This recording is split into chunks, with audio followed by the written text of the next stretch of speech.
Thank you for joining us in today's online workshop. This is part of the Paws and Reflect series, a collaboration among several departments in Holy Family. The Center for Academic Enhancement, the Center for Teaching and Learning, the Office of Student Success, and the Student Engagement Office. Today, we will be focusing on succeeding in online exams. My name is Dennis Milan. I'm the director of the Center for Academic Enhancement, and we are the tutoring center of the university. I want to emphasize that the goal here is not to tell you what exactly to do. We understand that success is a matter of identifying what strategy works best for you, and what works best for one may not be true for another. The goal is to expand your toolkit so you have options, and you can determine for yourself which option is best. In this workshop, we want to go over strategies on how to prepare for online tests, how to take these tests, and how to reflect on your performance. A complete process to help you become more successful in the online environment. So first, preparing for the test. Make sure you manage your time for studying. The key to excellent time management is to have a multi-level planner where you have a semester planner, a monthly planner, a weekly planner, and a daily to-do list. This will give you a clear sense of the big picture when big events need to take place, and the detailed picture, what needs to be done at an exact moment, and how much time is needed to complete a particular task. If you struggle with time management, we have tutors and success coaches in the university who can guide you. I will give you details on contact information at the end of this workshop. Next, review your notes, your syllabus, your Canvas course shell, your past quizzes, your textbook, and make sure you give yourself ample time to review these materials. It's important that you review all of them because, for instance, your syllabus may contain detailed information on the coverage of the exam. Or perhaps your professor may have uploaded on your course shell a review guide or sample questions. Next, ask your professor for the test format.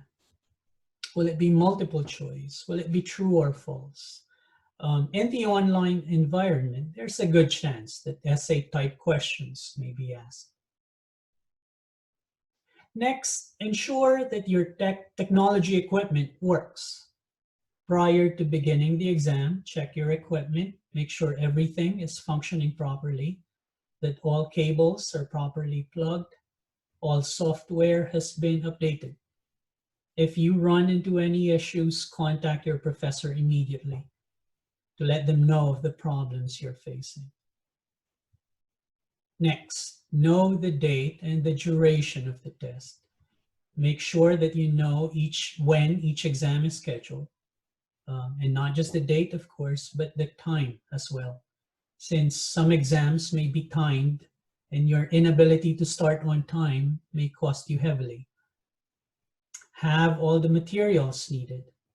Make sure you know what materials you're allowed to access, and make sure they're within easy reach during the test. If you anticipate the use of paper and pen for some computations, for instance, make sure you have them before the start of the exam. Next, use available resources.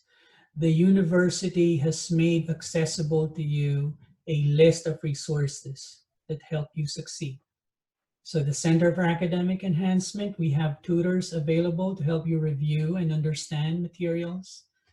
The library can give you access to materials that can help you understand certain lessons better.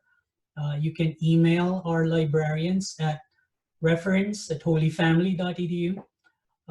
We have success coaches, and our success coaches can help you with time management and study skills, among other things.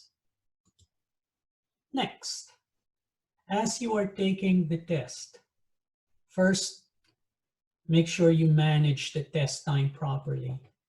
Be aware of how much time you have to complete the test and allot the right amount of time for each section, making sure that more difficult sections get more time. Also, allocate time to review your answers prior to submission.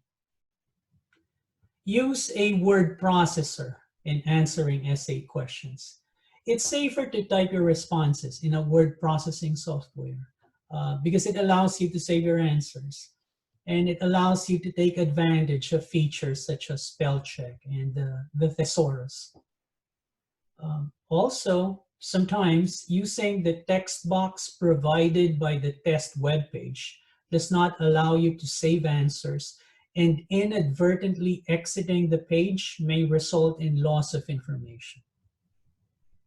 Next, don't leave the website or the test page. Avoid doing this because sometimes it may result in loss of information, effectively resetting the test. So you may have to go back to square one.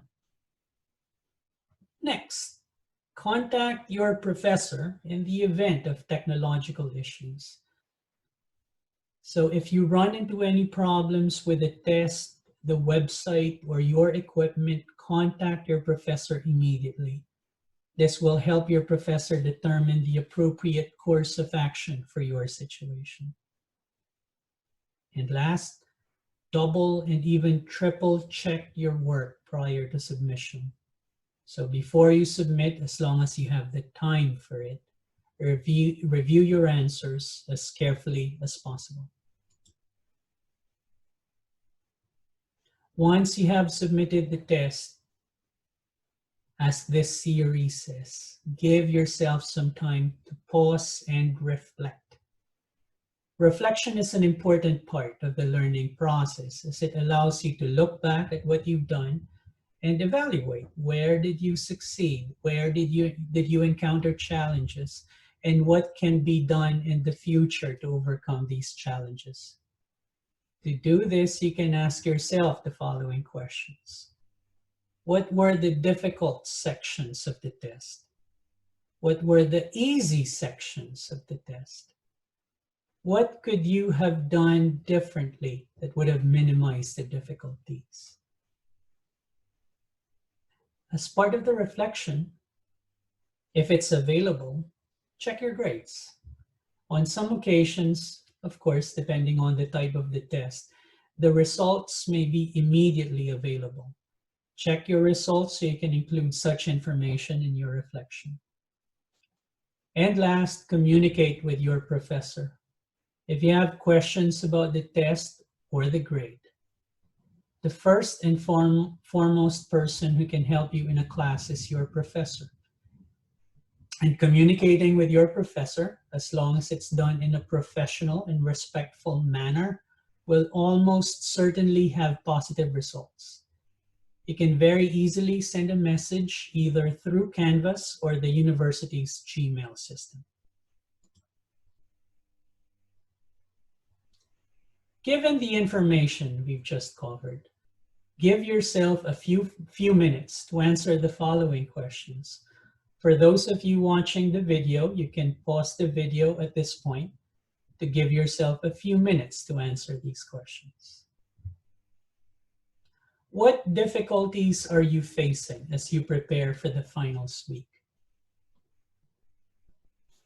How are you preparing for your final exams? Which subjects are you most concerned with? What changes from your normal study habits are you doing to prepare for online exams? With your answers to these questions, hopefully you will be better prepared for your online exams. If you want to discuss your answers with someone, or you want to discuss further any information given in this workshop, we have a number of amazing people in the university who continue to remain accessible. As I mentioned earlier, the Center for Academic Enhancement continues to offer tutoring services. You can schedule an appointment through our website. the Office of Student Success. You can have virtual drop-in appointments. Go to meet.google.com. You can schedule an appointment in Starfish as well.